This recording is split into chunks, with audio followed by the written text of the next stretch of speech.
2 सप्टेंबरच्या पहाटेपासून नवापूर तालुक्यात मुसळधार पावसाला सुरुवात झाली आहे।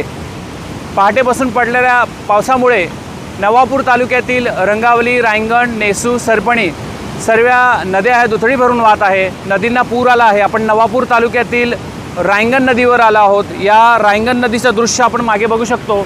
रायंगण नदी दुथडी भरून वाहत आहे। नदीला पूर आलेला आहे। धबधबा आहे इथं छोटा, विहंगम दृश्य असं धबधब्याचं आपण बघू शकतो। या ठिकाणी स्थानिक आदिवासी बांधव मासेमारी करताना दिसून येत आहे, मासे मारत आहे। नवापूर तालुक्यात सर्वाधिक पावसाची नोंद नंदुरबार जिल्ह्यात नवापूर तालुक्यात होते। 1000 मिलीमीटरच्या वर पावसाची नोंद होत असते। मोठ्या प्रमाणात पाऊस पडत असल्याने या भागातील आदिवासी बांधव मोठ्या प्रमाणामध्ये भात शेतीची लागवड करतात।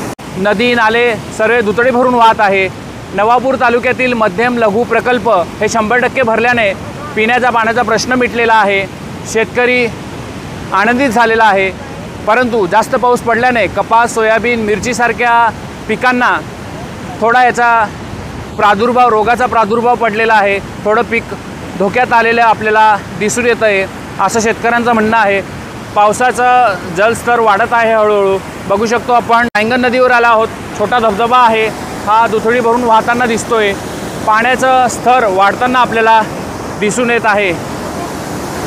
नंदुरबार जिल्ह्यात सर्वात जास्त पावसाची नोंद ही नवापूर तालुक्यात होते आणि नवापूर तालुक्यात सर्वाधिक पाऊस पडल्याने शेतकरी आनंदित झालेला आहे। सखल भागामध्ये पाणी साचत असल्याने नागरिकांचं थोडं नुकसान होताना दिसून येतं। शहरी भागामध्ये, ग्रामीण भागामध्येही संपर्क तुटला आहे। अनेक रस्ते पाण्याखाली गेल्याने नागरिकांचे थोडे हाल होताना दिसत येत आहे। Nilesh Patil, Navapur express news, Navapur.